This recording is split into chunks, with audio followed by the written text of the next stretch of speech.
opiniones y comentarios sobre lo que vamos a hablar. El primer objetivo va a ser enumerar las principales teorías con relación a la causa de la muerte de Cristo, obviamente. Vamos a establecer cuál de estas teorías se ajusta más a la realidad basado en el evento donde se ocurrió en aquellos tiempos, hace casi más de 2000 años. La segunda cosa que vamos a tratar de hacer este día, vamos a tratar de definir cuáles son las razones teológicas existentes como explican del por qué murió Cristo. Siempre alguien ha dicho, ¿por qué murió Jesús? Por la urgencia de que Jesús viniera a este mundo y muriera e hiciera todo lo que hizo. Y la tercera, al considerar todas esas causas, las principales teorías que hay, las razones teológicas, de qué manera yo como persona, puedo tomar una decisión diferente en poder tener una manera de adorar y una manera de servir al Señor de hoy en adelante. Sé que muchos de ustedes tal vez tengan algunos antecedentes que van a la iglesia de pequeños, otros recientemente están llegando a la iglesia, pero sea como sea, tenemos un mismo punto de partida. Todos necesitamos conocer este evento. Y no solamente eso, necesitamos vivir la realidad que Cristo vivió en aquel momento. Ahora, una de las cosas, voy a iniciar hablando de una manera como un caso clínico para que ustedes me puedan entender. Esto es del área médica, siento por aquellas personas que no están en el campo médico, pero voy a tratar de hacerlo de esta manera para que ustedes puedan familiarizarse. Los doctores me entienden cuando yo estoy hablando de un caso clínico. Este es un hombre de 33 años, masculino, sin ninguna historia médica de importancia, carpintero de oficio. Los últimos 3 años fue conocido como predicador en las comunidades vecinas, donde viajaba grandes distancias a pie, sin historia de obesidad, no alcoholismo, no uso de tabaco, no uso de sustancias alucinógenas. Fue apresado abruptamente las últimas 18 horas antes de ser aquí, de esta historia. Previo a este evento se documentó hematidrosis. Ya les voy a mencionar qué es eso. Hematidrosis, sudor con sangre de su área frontal y temporal. Además, marcada de privación de sueño. Presentándose a las autoridades, las cuales le declararon culpable por un crimen capital que, de acuerdo a las leyes de la comunidad donde ellos residían. La siguiente, vamos a ver, dice, posterior a este evento fue flagelado, dice, lastigado alrededor de unas 40 veces en sus hombros, espalda, glúteos, área superior de sus muslos. Además, se le incrustó una corona de espinas que en su cabeza agravó profusamente el sangrado que ya tenía. Seguido a esto, fue obligado a cargar un objeto de madera romo, o sea, un roble, algo pesado, de aproximadamente 125 libras, y debido a su condición clínica, que ya estaba deteriorado, alguien tuvo que cargar ese peso. Un individuo que pasaba por ahí lo agarraron para poderlo hacer. Aún así, con esta debilidad, de privación de sueño y con este estado de pre-choque que tenía, caminó alrededor de 2.5 millas. Para aquellos que hablamos en kilómetros, fueron más o menos alrededor de 4 kilómetros desde su captura hasta el lugar de la ejecución. Los signos vitales, cuando tuvimos la oportunidad de poderlo evaluar, estaba semi-orientado en tiempo, persona y espacio.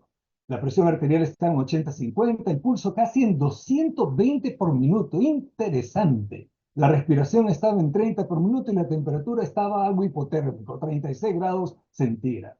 Había marcas de heridas frontales, hombros, espalda, piernas. Había evidencia de sangrado activo por múltiples sitios, una respiración superficial, disminuida a consecuencia del dolor torácico. Había taquicardia con un ritmo irregular y había un notable estado de deshidratación, contracturado, una contractura muscular generalizada con un marcado dolor en áreas de metatarso y metacarpo y inclusive los pulsos distales casi imperceptibles.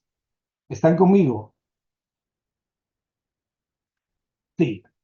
Bueno, les quiero mencionar algo. Hay insuficiente evidencia, no hay suficiente evidencia para establecer con seguridad la manera exacta en que las personas que morían crucificados en los tiempos de Roma morían. No se sabe realmente cómo era. Había una variabilidad en el contenido de la información que se maneja en este tipo de ejecución. ¿Por qué? Porque variaba en las personas que ejecutaban el castigo y variaba también el individuo que recibía el castigo. Este método de ejecución, la crucifixión, fue inventado por los persas allá alrededor de 300, 400 años antes de Cristo. Y fue perfeccionado sin duda alguna por los romanos. en aproximadamente unos 100 años antes de Cristo. Era conocida como una de las más excruciantes, y de ahí viene esta palabra, de la cruz, excruciante, sale de la cruz, una muerte excruciante, por ser lenta, por ser letal, por ser muy dolorosa y por ser cruel. Es más, era reservada para los esclavos, para los extranjeros, para los revolucionarios y los más viles criminales. O sea, una muerte realmente devastadora, trágica, humillante. La evidencia que tenemos en relación al registro histórico basado en los documentos de historiadores, tantos no cristianos como cristianos, nos dice, desafortunadamente, no se pudo estudiar el cuerpo de Jesús o los restos humanos. ¿Y saben por qué? Lo buscaron, pero no lo encontraron. No había evidencia de tenerlo en la tumba. Buscaron varios lugares donde estaba posiblemente enterrado, pero no encontraron su cuerpo. La descripción más extensa y detallada está en los evangelios del Nuevo Testamento, Mateo, Marcos, Lucas y Juan. Sin embargo, hay muchos historiadores que no son cristianos, que fueron romanos en aquel momento, y no romanos y judíos, que hablaban sobre este tipo de crucifixión y específicamente hablando la historia sobre Jesús. Séneca, Livy, Plutarco, otros referían a esto de las prácticas de la crucifixión. Y específicamente hablando de la crucifixión de Cristo, historiadores romanos como Cornelius, Tácitos, Plinio Joven y Suetonios. También habían no romanos como Talus y Plegón. Y el historiador que siempre hemos conocido, un historiador judío, Flavio Josefos, habla sobre la muerte de Jesucristo en la cruz del Calvario. Este individuo que ustedes miran acá es el doctor Herman Bar Herman. Él es un experto en el Nuevo Testamento. Es reconocido a nivel mundial. Y este individuo, aparte de ser reconocido a nivel mundial por sus escritos y todo lo demás, es ateo y es agnóstico. Lo interesante de este individuo es que enseña teología en la Universidad de Chapel Hill, allá en North Carolina. Él enseña teología siendo ateo. Es interesante. Pero lo que más me llama la atención, y he copiado esto de su lengua, de su manera, de su escrito, lo puse en inglés para que ustedes puedan leer conmigo. Aquellos que no lo leen, bueno, yo lo voy a leer para ustedes. Dice que los historiadores, por supuesto, no tienen dificultad alguna en hablar acerca de creer en la resurrección de Cristo, siendo que este fue un asunto público, fue grabado, fue establecido públicamente. De hecho, el hecho histórico, el hecho que nos conmueve ahora, dice de que los mismos seguidores de Jesús creían que él se había levantado de la muerte muy cerquita de su ejecución. Y Herman, este individuo, también ha insistido que nosotros podemos decir con completa certeza de que sus discípulos, alguien más adelante, creían, insistían en esto, que él había aparecido a ellos, estaba convencido que él se había levantado entre los muertos. Y esta convicción produjo, llamó la atención, volteó el oído de las personas en aquel momento. O sea, esta persona que es atea y agnóstica ha hablado sobre la crucifixión y la muerte de Cristo, que fue una realidad. Ahora, este versículo que voy a mencionar ahorita está en Isaías capítulo 52. Se escribió 700 años antes de que Cristo padeciera. Dice el versículo 13, he aquí que mi siervo será prosperado, será engrandecido, exaltado, será puesto muy en alto, como se asombraron de ti muchos, de tal manera que fue desfigurado a los hombres su parecer y su hermosura más que de los hijos de los hombres. Así asombrará él a muchas naciones. Los reyes cerrarán ante él la boca porque verán lo que nunca les fue contado y entenderán lo que jamás han oído. El versículo 1 del capítulo 53 dice, ¿quién ha creído a nuestro anuncio? ¿Y sobre quién se ha manifestado el brazo de Jehová? Subirá cual renuevo delante de él como raíz de tierra seca. No hay parecer en él ni hermosura. Le veremos más sin atractivo para que le decíamos. Voy a tratar de seguir con la siguiente diapositiva para que ustedes logren ver y logren imaginarse lo que sucedió la noche en que Cristo fue arrestado. Si ustedes ven conmigo aquí en este mapa, pueden ver el número uno, antes del número uno, están en el aposento alto tomando la Santa Cena, la última cena. Por cierto, la primera celebración de Semana Santa que se recuerda. Jesús Se mueve con sus discípulos desde este lugar del aposento alto y va por el valle de Kidrón, llega hasta el monte de los olivos y ahí en el jardín de Getsemaní sufre su primer episodio casi de colapso. Está sudando intensamente y sufre lo que se conoce como la hematidrosis. De este jardín Jesús, alrededor de entre la 1 y 6 de la mañana, de acuerdo a los historiadores, es arrestado y es llevado a la casa de Anás y luego Caifás, que por cierto eran los sumos sacerdotes y el suegro del sumo sacerdote en aquel entonces. Es presentado ante el Sanedrín. Todo esto acontece después de la medianoche al clarear la mañana. Y en ese instante burlado y golpeado. Luego, el número 3, si ustedes van conmigo, es llevado donde Poncio Pilato, en aquel entonces era procurador de Judea, y luego llevado a Herodes, el tetrarca de Judea.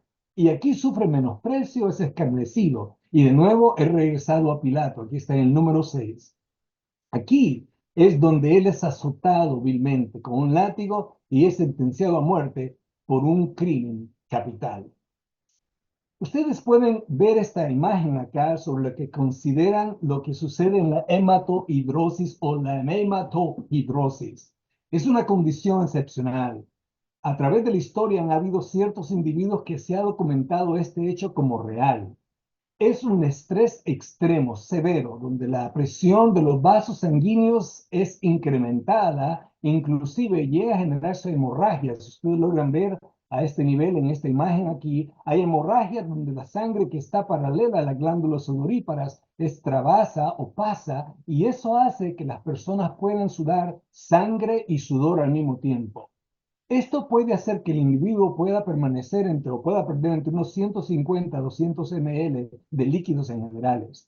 Miren ustedes la compleja cascada de reacción que existe desde el cerebro, hablando del estrés, del efecto hormonal, la respuesta simpatética, lo que existe en la liberación de las catecolaminas, la vasoconstricción que hay y todo lo demás que se genera. Por último, la permeabilidad vascular que se genera y el liqueo que hay a través de los vasos. De hecho, es una fase catabólica, donde hay un consumo increíble de toda la energía que un individuo pueda tener reservada. E incluso llega hasta una proteólisis y hay una redistribución de todo el espacio, del intracelular al extracelular, lo que generalmente conocemos como la presión oncótica y la presión hidrostática. Esto genera una extravasación o un tercer espacio, puede generar edema y sangrado. Esta es la fisiopatología de este evento que Jesús tuvo. Ahora, entremos en materia. Vean ustedes esta imagen. Estos individuos están flagelando a este personaje que representa a Jesús en la pasión. Esta película es precisamente no la de Mel Gibson, sino la que anteriormente estaba sobre la vida de Jesús. Ellos despojaban de las ropas, ataban las manos sobre la cabeza.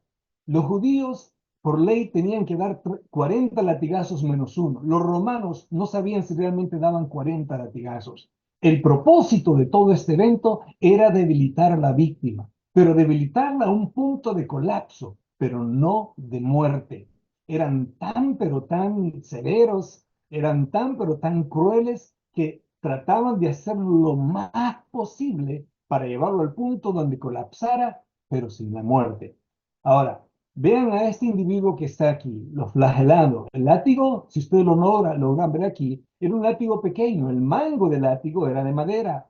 Las, las cintas del látigo, al final de cada una de ellas, en medio de ellas, tenía una especie como de lo que llaman como hueso o bien una piedra ahí, y en la punta había un metal al final. Lo interesante de todo, y pueden ver la imagen que está al lado derecho, la última imagen que está aquí, era la manera en que ellos latigaban al individuo que iba a recibir este tipo de castigo. Lo hacían de una manera desde los hombros, la espalda, los muslos, en cuenta hasta las piernas. El inicio, las bolitas de plomo, las bolitas de metal generaban una especie como de moretón. Nada más hacían que la piel generase edema. Y luego, cuando se incrustaba el hueso o el metal, había daño del tejido subcutáneo y venían laceraciones, los vasos, los capilares, las venas salían resultando.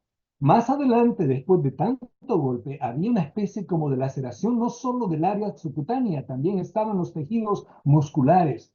Era tan intenso que una masa irreconocible de tejido sangrante y desgarrado se liberaba de ahí y en algunos casos hasta se exponían los músculos e incluso hasta los huesos llamados las costillas en ese entonces. Lo interesante de todo es que en este castigo ellos procuraban no generar una punción pulmonar, trataban de evitar el neumotórax, no lo sabían ellos, pero trataban de no ir tan profundo para no causar neumotórax o facilitar la muerte de este individuo. Los romanos no contaban 40 menos uno. Ellos no sabían exactamente cuántos látigos o cuántos latigazos el Señor recibió, pero recibió al menos, según entendemos la tradición, 40 menos uno, que es equivalente a 39. Pero les digo una cosa, 3 o 4 de estos yo estoy sin conocimiento de causa. No digamos casi 40 que nuestro Señor tuvo que padecer por nosotros. Luego después viene esta frase interesante que Isaías escribe 700 años antes: despreciado, desechado entre los hombres, varón de dolores, experimentado en quebranto, como que escondimos de él el rostro, fue menospreciado y no lo estimamos. Versículo 4 dice, ciertamente llevó nuestras enfermedades, sufrió nuestros dolores, y nosotros le tuvimos por azotado, por herido de Dios y abatido, mas él herido fue por nuestras rebeliones, molido por nuestros pecados. El castigo de nuestra paz fue sobre él, y por sus llagas fuimos nosotros curados. Versículo 6 dice en el capítulo 53, todos nosotros, sin excepción alguna, todos nosotros nos descarriamos como ovejas, cada cual se apartó por su camino, mas Jehová cargó en él, en Jesús, el pecado de todos nosotros. Versículo 7, angustiado él, afligido, no abrió su boca, como cordero fue llevado al matadero, y como oveja delante de sus transquiladores, enmudeció y no abrió su boca.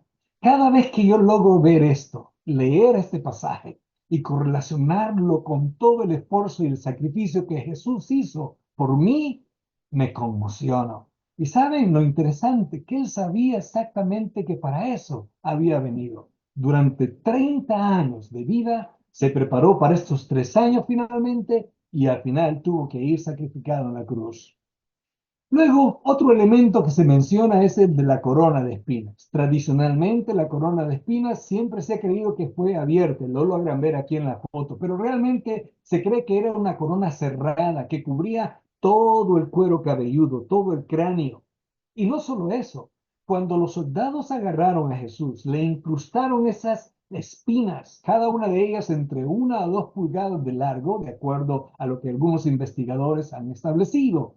Se produce un sangrado profuso, se dañan los nervios y sobre todo agarran un palo y comienzan a golpearlo, a incrustarle más las espinas. El dolor era insoportable. Había intenso dolor, sangrado y era agravado por todo lo que se había pasado. En este cuadro al final están lo que se menciona los efectos fisiológicos de la pérdida hemática y se caracteriza la clase 1, clase 2, clase 3 y clase 4 del choque. Al final, lo único que quiero llevarles a ustedes para que tengan una idea cuál era la frecuencia del pulso del Señor en ese entonces, a más de 220 por minuto, que algunos escritores han considerado que tenía. Y no solo eso, pudo estar en un episodio de ansiedad, luego agitado, llegó a un estado confuso y por último, un letargo absoluto a consecuencia de todo el sufrimiento que tuvo. Logro que ustedes vean aquí, camino al Gólgota. Esto es lo que tradicionalmente se ha mencionado. Probablemente el peso de la cruz era de aproximadamente unas 300 libras, que son unos 136 kilos. Es interesante, donde se iba a ajustar el cuerpo del Señor, y ya estaba allí en el lugar. Esto es lo que se conoce como el stipes. Aquí estaba este palo ya prácticamente establecido ahí. Lo que él tuvo que cargar es lo que se conoce como el nombre de patíbulo, pero aún el patíbulo pesaba alrededor de unas 125 libras. Imagínense, lo cargó sobre los hombros y los hombros tenían que estar con los brazos extendidos y estaban amarrados. La distancia que caminó era aproximadamente de 2.5 millas a 4 kilómetros. No pudo soportarlo. En la procesión, yendo hacia el Gólgota o al Monte de la Calavera, era guiada por un centurión y otros llegaban y hablaban este título que se llamaba Este es el Rey de los Judíos. Escrito, por cierto, en 3 idiomas, lo pueden escribir, ver ustedes ahí, Está escrito en el hebreo, está escrito en el latín y está escrito en el griego. Y vean ustedes los tipos de cruz que se mencionan. La cruz Tau era la más común en el tiempo de Jesús, que es la de la izquierda. Se piensa que ese fue el tipo de cruz que Jesús fue crucificado. La cruz latina tal vez se usaba, pero era más tal vez para el rótulo que se le puso, pero realmente no hay cabalidad si esta fue la cruz que Jesús murió. Se piensa que fue más en esta cruz Tau.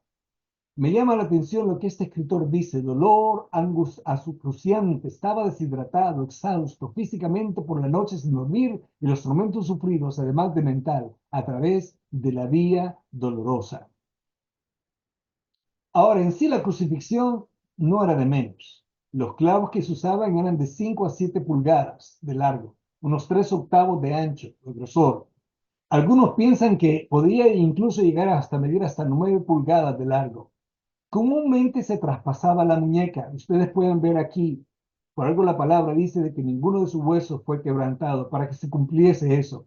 Algunos hablan de que esto contradice lo que Tomás, cuando Jesús resucita, mencionó, cuando le muestra las manos: mira mis manos. En ese entonces las manos no solo incluían las palmas, también incluía la muñeca, el área del antebrazo acá. Había un doble trauma. Las lesiones eran directamente por el clavo y otras indirectas al pasar a través del cuerpo suspendido. El orificio de entrada producía un estallido en la piel y el orificio de salida era mayor que el de salida, obviamente. Habían daños y ahí precisamente el nervio mediano, lo pueden ver cómo pasaba el nervio mediano, y este nervio cuando era dañado precisamente producía un dolor excruciante, casi de muerte. Aparte de eso generaba una contractura muscular intensa. Después de eso se le izaba, se le ponía de pie al borde, el poste vertical que estaba clavado en el lugar donde se iba a proceder a la crucifixión. Una vez clavados los pies del crucificado, quedaba alrededor de unos 2 metros de altura. Luego, esto era con las manos, pero veamos qué sucede con los pies. No existía el sedil. El sedil, si ustedes logran verlo aquí atrás, era como el asientito donde podían estar sentados en algún momento. Este es el sedil. Pero en ese entonces, en la época de Jesús, no se cree que existía el sedil. Así que el Señor tuvo que soportar todo su peso con los brazos y en las piernas también. Se flexionaban las rodillas a un ángulo de 120 grados y los tobillos y las caderas a lo largo de unos 150 grados. Un clavo se cree atrapó los dos pies, dañó los nervios, el nervio peroneal profundo, los nervios medianos y el lateral plantar. También producía mucho dolor. Logran ver ustedes en el área de la foto, ahí está en el metatarso y está específicamente donde el clavo entraba para llegar a clavarlo allá. Una vez la cruz alzada en el peso del cuerpo era empujado hacia abajo y los tobillos y los brazos y las muñecas y las manos clavadas soportaban todo el peso del individuo. En algún momento, los hombros, los codos, las muñecas se dislocaban por el peso del cuerpo y al menos 6 pulgadas se hacía más largo en ese entonces, o sea, se estiraba más. Sin duda alguna, esto producía mucho dolor a raíz de lo que estaba pasando. Luego, este episodio fue alrededor de 6 horas aproximadamente. El mayor efecto fisiopatológico de este evento era un dolor excruciante, pero el más era la limitación respiratoria, específicamente por la expiración que había. Logran ver esta imagen que hay aquí en el lado izquierdo y luego la imagen del lado derecho. En el lado izquierdo, cuando uno inspira, imagínense ustedes que están inhalando o inspirando, jalan el diafragma como una palanca hacia abajo. Y la expiración es un momento pasivo, que solo el diafragma se relaja y vuelve a salir para poder relajar todo y exhalar o sacar todo el CO2 que existe. En caso de que el crucificado, como en el caso de la foto, está ahí, eso se invierte. Quiere decir que normalmente el proceso de la inspiración es activo y es en el caso de la inspiración los crucificados se vuelve pasivo, pero el mayor problema existe cuando ellos van a exhalar, cuando ellos van a sacar el aire, porque no pueden hacerlo contracturados los músculos, con dislocación de los brazos, con el pectoral muy limitado, con los músculos intercostales y abdominales muy limitados. La exhalación o la expiración o la sacada de aire es tan pero tan difícil que no se puede realizar fácilmente. De aquí se genera un estado de hipoxemia, hay hipercapnia, que es acumulación del CO2, se genera acidosis metabólica y todos estos cambios en el cuerpo generan la taquicardia y, por cierto, un fallo multisistémico en algún momento. Interesante, algunos historiadores mencionan de que estas personas que estaban clavadas de esta manera y colgadas en la cruz tenían que forzarse para poder exhalar, para poder respirar hasta 30 centímetros por arriba, porque no podían hacerlo. En ese entonces se considera que la muerte de Jesús fue por asfixia, por agotamiento. Las siguientes imágenes muestran algo interesante. El versículo 9 del capítulo 53 de Isaías dice, se dispuso con los impíos su sepultura, mas con los ricos fue su muerte, aunque nunca hizo maldad ni hubo engaño en su boca. Con todo, Jehová quiso quebrantarlo, sujetándolo a padecimientos. Cuando haya puesto su vida en expiación por el pecado, verá linaje, vivirá por largos días, y la voluntad de Jehová estará en su mano, será en su mano prosperada. Verá el fruto de la aflicción de su alma y quedará satisfecho. Por su conocimiento justificará mi siervo, justo a muchos, y llevará las iniquidades de ellos.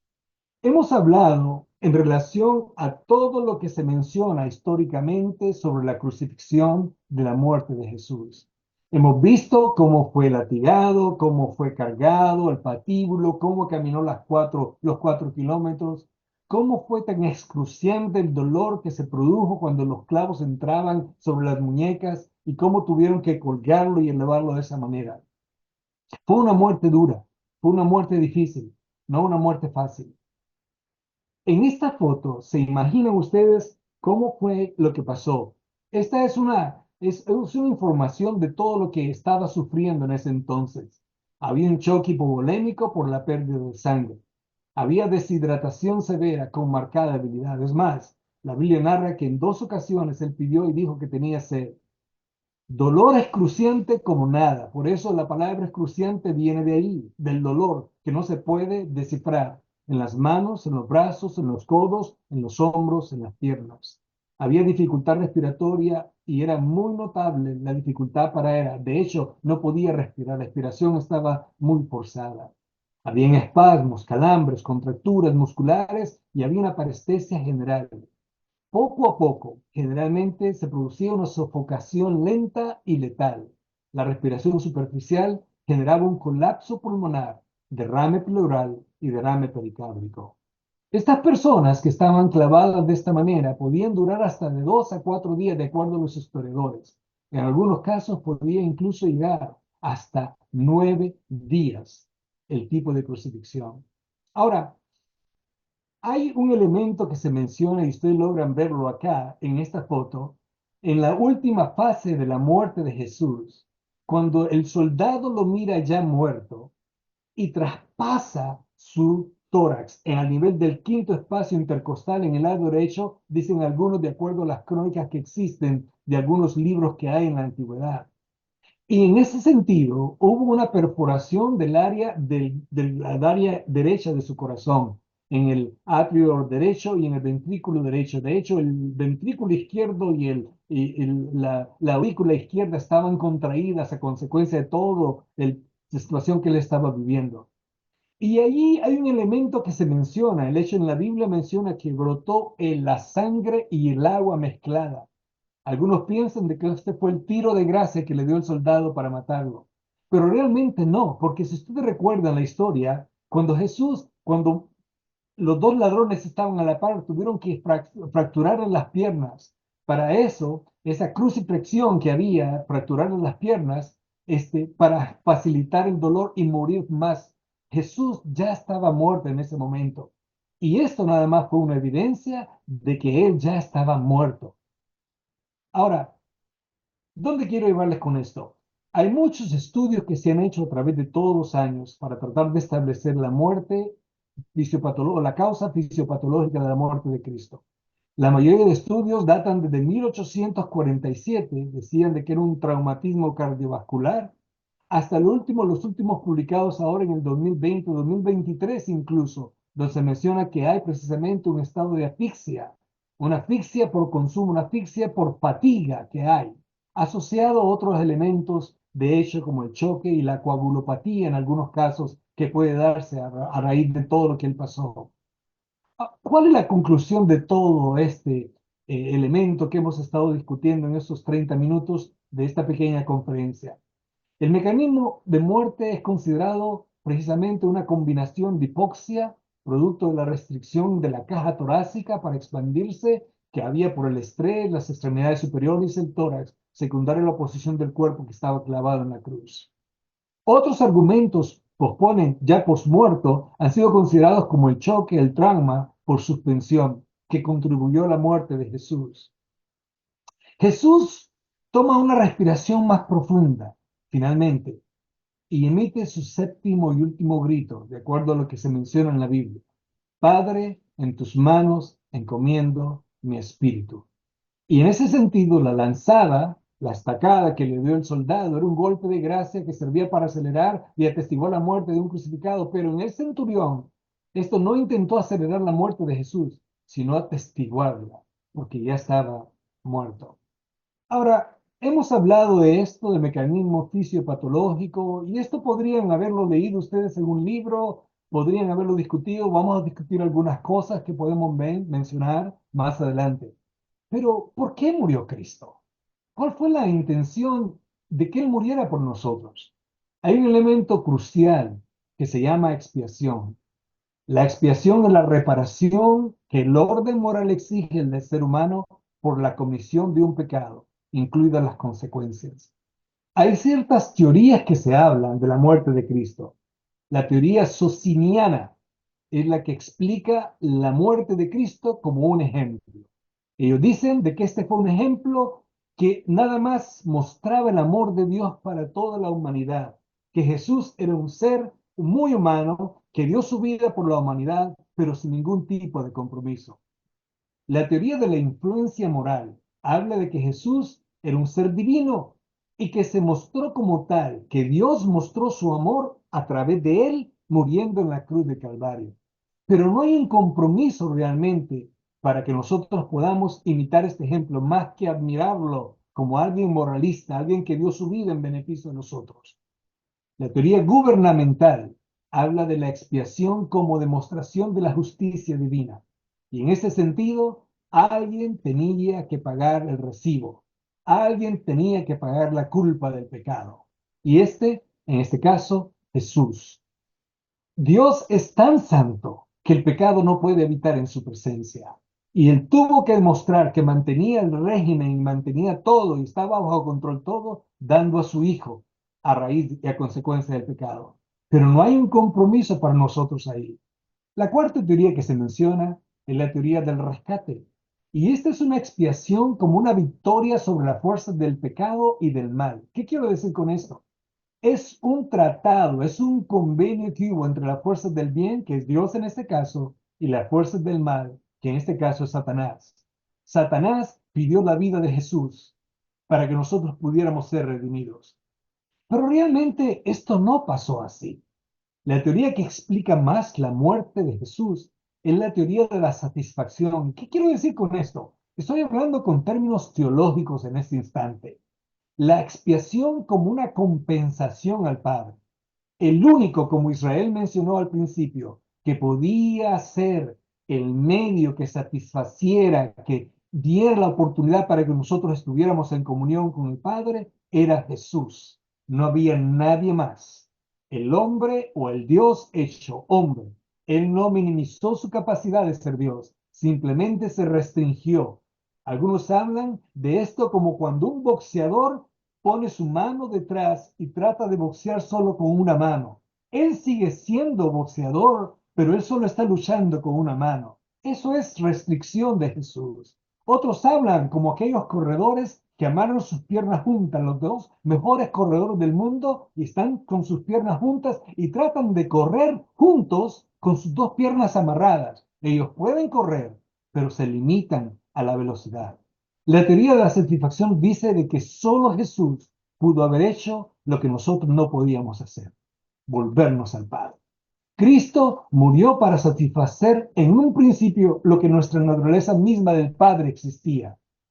No solo es que la expiación no fue dirigida principalmente a la humanidad, sino que tampoco se trataba de ningún pago a Satanás. Él fue el único que pudo haber hecho posible esa relación con Dios. Y casi para ya finalizar en ese sentido, ¿cuál debe ser mi manera de reaccionar ante esta realidad? En primer lugar, debo de reconocer que este es un acto y un evento que fue histórico, que cambió el curso de la historia, pero que también puede cambiar el curso de mi vida. Y eso es lo más importante. Porque tener este conocimiento, cualquiera puede venir a hablar aquí bonito y decir cuantas cosas más, pero no pueden tener una historia, no puede ser real en su vida si usted no se adueña, si no se apropia de eso. Lo que tiene que hacer es confesar con su boca y creer en su corazón este sacrificio. Y este sacrificio fue único y eterno. Nadie más pudo haberlo hecho, solo Jesús. Que si confesas con tu boca que Jesús es el Señor y creyeres en tu corazón que Dios le levantó de los muertos, dice Romanos 19, serás salvo. Y esto es muy importante. Necesita no solo confesarlo y creerlo, necesita recibirlo y recibirlo de una manera personal. Para vivirlo, no digo pero, digo para vivirlo de una manera pública. ¿Entiendo lo que digo? Entiendo que debe ser una relación personal, pero mi vida debe reflejar esa relación a nivel público. Y por último, debo de preservar en la seguridad de la vida eterna, porque Él vive. Esta imagen, ven la imagen al fondo de las tres cruces y la tumba abierta, porque Jesús no está en la tumba, Jesús está vivo y Él sigue vivo y Él es real y Él quiere que usted tenga una relación personal y real con Él, pero tiene que entregar su corazón al Señor, tiene que abrir la puerta de su corazón. Quiero motivarles para que tomen esa decisión. Y como Pablo mencionaba en 1 Corintios capítulo 15, versículo 58, así que hermanos míos, amados, estad firmes y constantes, creciendo en la obra del Señor siempre, sabiendo que vuestro trabajo en el Señor no es en vano.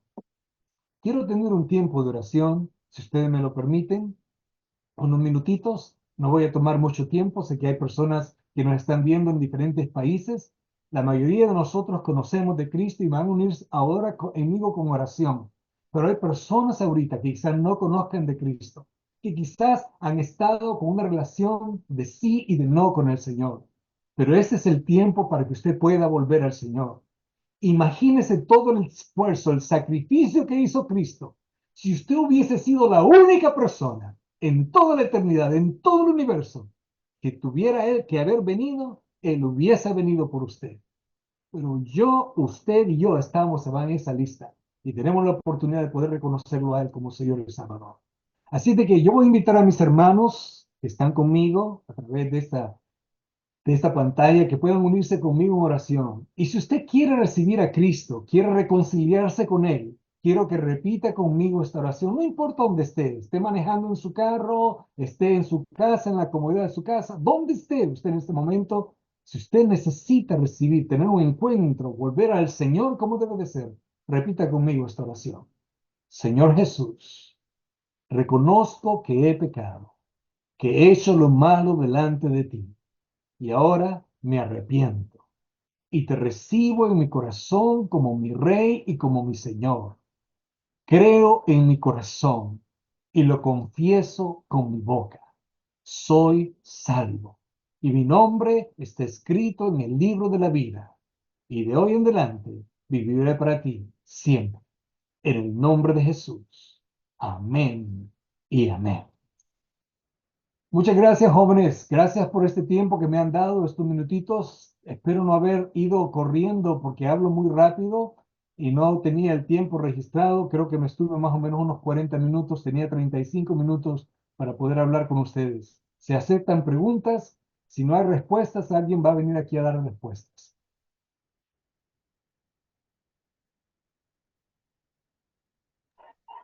Gracias, Abel, excelente. Gracias, Iglita. Excelente, doctor. Doctor. Así que, chicos, si tienen preguntas, dudas acerca del tema interesante que tocó el doctor. Pueden escribir sus preguntas si no les da penita hablar el chat, alguna duda, alguna pregunta, algo que quieren aclarar, que quieren que les aclaren, no sé, pueden escribirlo en el chat. O quizás algún comentario que ustedes tengan en mente, algo que leyeron que podría abonar o que podría servir para clarificar alguna duda que alguien tenga.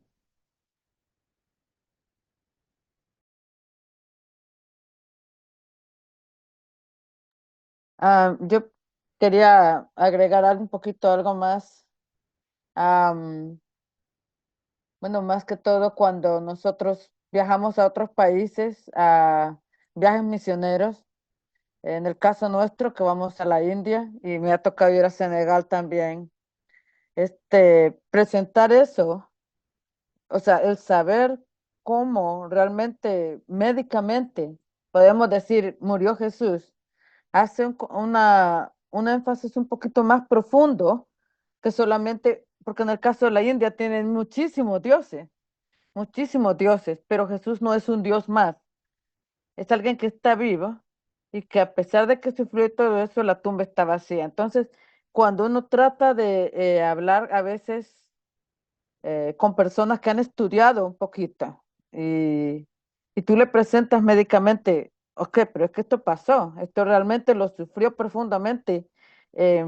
Algunas veces se compunge el corazón, o sea, dicen, "Ah, ¿de verdad pasó todo eso? Sí, pasó eso. Y ahorita que presentas eso de un poquito más profundo con la fisiopatología, creo que quedamos más todavía convencidos de que fue el Cordero que a los corderos los degollaban, pero él prácticamente fue desgollado de manera crucificada, o sea, con la crucifixión, pues porque todo es un éxtasis, todo un shock, lo interesante que me llama la atención, la asfixia por agotamiento, todo el sufrimiento que había estado durante tanto tiempo para que nosotros pudiéramos tener vida eterna. Ya mirándolo desde el punto de vista, cuando tú estás hablando con alguien que no conoce, un politeísta, alguien que no conoce a Cristo, pero que tiene que saber que Él no es un Dios más, como lo de en la India, por ejemplo, ¿verdad? Sí, ese es mi punto de vista. Gracias, gracias Gisela. Y una comparación que se hace en la muerte de Cristo fue precisamente que esta es la fiesta de la expiación que le llaman. Él sucedió en ese tiempo, en el Passover que le llaman en inglés, cuando los corderos eran llevados al templo y eran degollados. ¿Saben ustedes que tenían que degollar un cordero perfecto? Y no se aceptaban cualquier cordero, por un lado. Y por otro lado, era un número limitado, hasta 10.000 sacrificios en un día. No podían pasar de eso. Imagínense ustedes sacrificar 10.000 animalitos un solo día. Había un río que pasaba debajo de las aguas y que se combinaba el agua con la sangre de los animalitos y salía para el valle Kidrón, que ya hemos mencionado adelante. Y es una similitud lo que Jesús hizo cuando Él murió en la cruz del Calvario como el Cordero Perfecto y fue traspasado y hubo sangre y agua y eso para nuestro beneficio, para darnos la vida. Y lo más interesante de todo, y esto es lo que me conmociona a mí, es que Él no se quedó muerto, es que Él vive y es una realidad ahora.